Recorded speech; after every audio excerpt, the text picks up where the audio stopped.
A wild fight clip just hit the internet and fans swear it shows Drake's people clashing with Kendrick Lamar's crew. The timing couldn't be crazier. This went down right after Kendrick rolled into Drake's city and lit up the stage with Not Like Us, right in Toronto, right in Drake's own backyard. The streets are buzzing, the city's divided, and this feud just got real messy. Toronto's turned into a battleground overnight with fans already picking sides like it's war. But to really get what just went down, let's paint the picture. Imagine you're the king of your block. Everybody knows your name. Every corner store is blasting your tracks and your people ride for you no matter what. Now, out of nowhere, your biggest rival, the one who's been calling you out, rolls straight into your hood and clowns you in front of your entire city. That's not just disrespect. That's a direct hit to your pride. And that's exactly what Kendrick Lamar pulled off in Toronto. He didn't just perform, he humiliated Drake on his own turf, making it one of the coldest, most crushing moments in rap beef history. Here's the kicker. On June 12, 2025, Kendrick took over the Rogers Center, the biggest stage in the city. But here's the twist. Drake himself has never done a full stadium tour show at that very spot. Let that sink in for a second. Kendrick didn't just show up. He planted his flag where Drake never dared to go. And that's the kind of move that cuts deep both to the ego and the crown.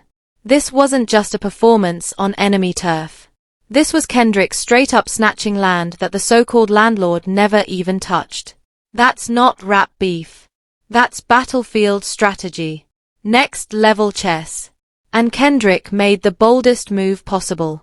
But here's where things turned downright insane. The crowd reaction. The Rogers Center exploded, giving Kendrick a wild 2-minute standing ovation after he dropped Not Like Us, the same track that wrecked Drake's image worldwide. And don't get it twisted, this wasn't some weak applause or fake respect. Hey man, I'm thinking about the event that happened over there. Let me tell you something. When the first dude stepped up to Rose, the little short fat one that looked like Bam Bam Bigelow from wrestling, when he stepped up and then I squat down his eyes and told him what I said. Basically, boy, if I hit you, I'm gonna see everything you ate for the last 2 days. His balls dropped out of his.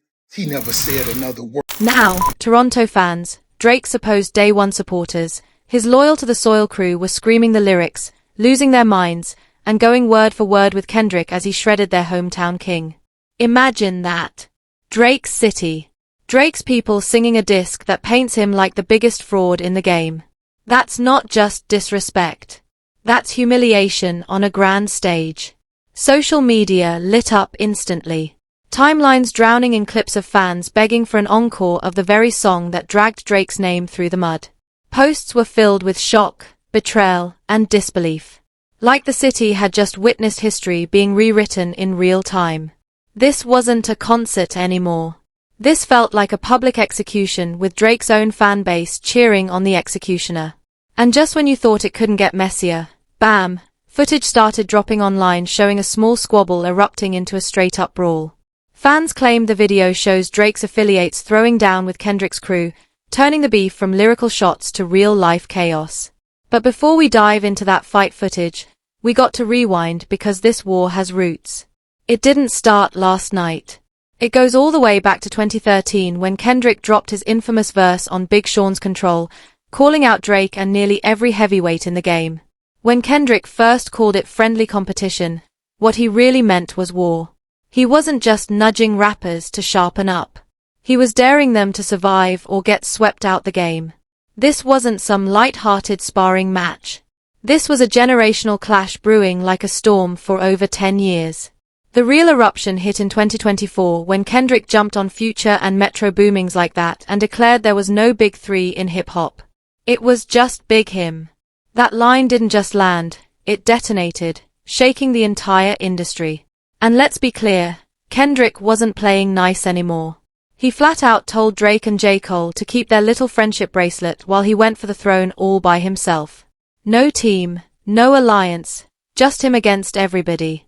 What followed was an all-out war of diss tracks throughout 2024. And at the center of it all sat Kendrick's Not Like Us. The track that didn't just diss Drake. It ripped his whole reputation apart with cold, calculated precision. This wasn't about clever punchlines or playful bars. This was surgical character assassination. And by the time Kendrick dropped that bomb live in Toronto, the damage was irreversible. Picture it. Thousands of fans, many draped in OVO gear. Some even inked permanently with Drake's name or owl logo, chanting "Not Like Us" like it was a holy anthem.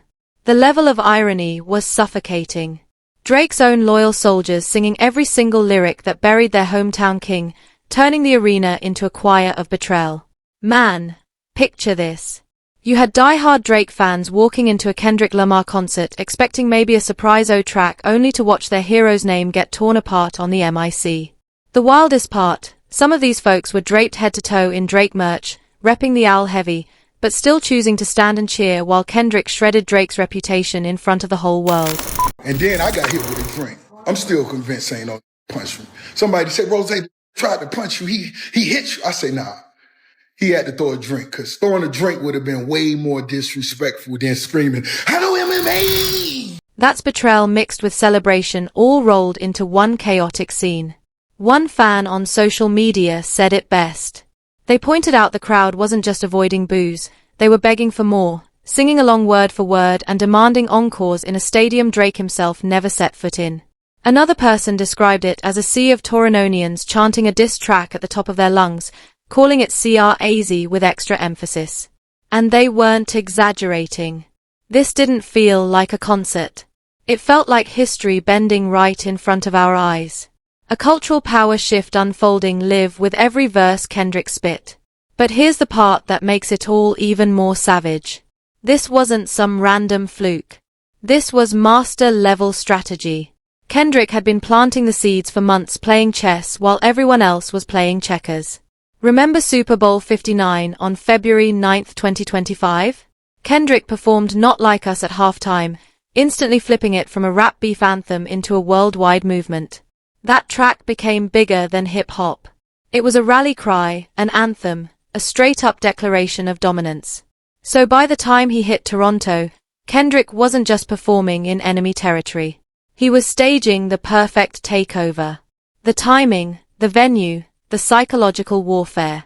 It was all calculated to strike at Drake's crown when it would hurt the most. Kendrick didn't just pick any stage. He chose the one that symbolized Drake's biggest missed shot. Performing "Not Like Us" at the Rogers Center was bad enough, but having thousands of Drake's own fans chanting it back like a Sunday church choir, that was humiliation wrapped in history. Security was stacked deep, too. Extra cops stationed outside, the whole arena locked down tight. But surprisingly, the show itself stayed cool. No chaos, no violence, just Kendrick running Toronto with surgical precision. So, where did that viral fight footage come from if the night was calm? Well, fans guessed one part right. The dudes in the clip were definitely Drake's affiliates, but here's the curveball. They weren't scrapping with Kendrick's crew at all. Nope. The smoke came from somewhere nobody expected. Flashback to June 30, 2024 at the Ignite Music Festival in Vancouver, Canada, when the unthinkable happened. Rick Ross got jumped by Drake supporters after daring to play "Not Like Us." This wasn't some sloppy bar fight or a few drunk fans acting reckless. This was organized payback, a street-level statement of loyalty that showed just how far Drake's soldiers were willing to ride for their king. Canada was making it clear. Disrespect Drake on their soil and there would be consequences. And here's the twist of fate. Rick Ross isn't just some random rapper caught in the crossfire. This is Roz, a certified heavyweight, a veteran who's lived through every kind of rap feud and street beef imaginable. Yet even he got touched. All because he made one bold choice. He decided to side with Kendrick Lamar in this war. That decision lit a fuse nobody saw coming. Back on April 13, 2024, Rick Ross dropped Champagne Moments, a diss track where he went straight at Drake, accusing him of plastic surgery and questioning if he really had weight in the culture. That was Ross firing back after Drake had already taken shots at him on push-ups. But Ross didn't just clap back with words. He pulled one of the boldest moves hip-hop has seen in years. At his Vancouver show in the middle of Drake's home country, Ross decided to end his entire set with Kendrick's "Not Like Us." The most Grammys of any rapper. I think like Jay-Z and Kanye still has more Grammys than him, but he sweeped. And I'm going to be real, not to say Kendrick didn't earn every last one of those. But I really believe, and walk with me, Vlad, I really believe that the Drake factor and the things he's doing is not hurting Kendrick, it's hurting itself, it's elevating Kendrick. Just picture that. Canada, the land that rides hardest for Drake, filled with fans wearing OVO gear, and Ross turns the whole arena into a Kendrick anthem sing-along. That's not just disrespect. That's like grabbing a megaphone in somebody's neighborhood and roasting their mama in front of the whole block. And the crowd did not let it slide. Footage shows a man rushing in and socking Ross in the face, sparking an all-out brawl between his crew and the audience. But let's be real, this wasn't some random dust-up. Social media caught everything, and one user broke it down perfectly, saying the fight erupted right when somebody screamed, "Turn that off. Want to bang out?" While the diss track blasted through the speakers. This wasn't drunken chaos. This was premeditated payback. Loyalty to Drake turned into street politics right before everyone's eyes. And here's where Ross proved why he's still respected after decades in the game. He didn't cry foul. He didn't try to escalate. He brushed it off smooth. Talking to TMZ, he said nobody in his crew was seriously hurt and even called Vancouver a beautiful city. That's veteran strategy right there. Flipping a near riot into good PR, Ross wasn't just brushing off the Vancouver chaos. He doubled down with psychological warfare by calling the city beautiful and saying he looked forward to coming back. He basically told Drake supporters they weren't even worth his energy. That's not fear. That's mind games at the highest level. And then Ross pushed it further. In a later interview, he broke down the whole incident in detail, calmly explaining what went down like a man who never lost his cool for a second. The way Ross spoke about it dripped with disrespect. He painted the attackers as clowns, never once giving them credit as a real threat. Instead of sounding shaken, he sounded entertained, like the whole thing was comedy to him. And that's where the genius came in. This wasn't about fist flying. It was about proving mental dominance. Even outnumbered, even jumped. Ross held on to his composure and showed his boss mentality never cracks. And here's the twist. Ross didn't just defend himself. He flipped the script. He mocked the whole ambush, saying he didn't even catch a punch, just a drink splashing on him. That turned his attackers into amateurs and made himself look untouchable. He wasn't scrambling to do damage control. He was spinning an L into a straight-up victory lap. That's veteran trolling at its finest. But the wild part, the story didn't end in Vancouver. Drake himself seemed to co-sign the attack by liking an Instagram post about it. One that included a warning saying, "Don't come to Canada if you got problems with Drake." Walk with me. When he dropped his album back in November, he was slated on pace to do 220. That move didn't just fuel the beef. It poured gasoline on it and dared Ross to clap back even harder. This wasn't Drake just sitting back with popcorn watching drama unfold. This was him practically green-lighting violence against his rivals. The implications of his social media moves were wild. One of the biggest artists on earth was basically co-signing fans who physically attacked another rapper just for blasting a song. That's not passive. That's participation. And Drake didn't stop there. He went on Instagram cracking jokes and posting Happy Canada Day, which everybody took as a slick celebration of Ross getting jumped. The timing said it all. It wasn't random. It was Drake flexing, showing the world he appreciated his fans defending his honor with fists and chaos. That's how you turn a holiday into a warning shot. The internet exploded with clips and hot takes. Some fans praised the loyalty. Others dragged the irony. Ross, a global rap giant, getting stomped in Canada, Drake's fortress. This wasn't just about a fight anymore. It became about territory, about who truly owned the ground, about how far die-hard supporters were willing to ride for their musical king. Then came the piling on. 50 Cent slid into the mix, clowning Ross' safety and cracking jokes that turned humiliation into comedy for the whole hip-hop world. That extra layer of disrespect only made Ross L sting even harder. But here's the bigger picture. This Vancouver madness revealed just how divided the hip-hop landscape had become. Rappers were picking sides like it was a championship final, taking every chance to jab at their enemies. And maybe the most chilling part, it showed the raw, real-world power of music. Not just to inspire, but to incite. One track, one performance, one post, and suddenly fists were flying and reputations were on the line. The attack on Rick Ross by Drake's own fans wasn't random. It was a direct reaction to him siding with Kendrick and blasting "Not Like Us" in the middle of Canada. That single choice turned entertainment into something way deeper. This wasn't about a concert anymore. This was about identity, loyalty, and defending a symbol people saw as sacred. For Drake's day ones, it felt like Ross had crossed a line that couldn't be ignored, and they made sure he paid for it. The Vancouver incident put the spotlight on just how intense hip-hop loyalty really runs. These aren't just casual listeners. These are fans who treat their favorite artists like blood family, who take every disc, every lyric, every move personally. When the music goes beyond entertainment, when it represents pride, belonging, and the streets themselves, the stakes shoot past awards or chart positions. It's survival of legacy, and it's deadly serious. And what happened wasn't just about fist flying. The violence in Vancouver combined with Kendrick's ruthless takeover of Toronto exposed a bigger truth. Hip-hop itself was shifting. This wasn't two rappers throwing shots anymore.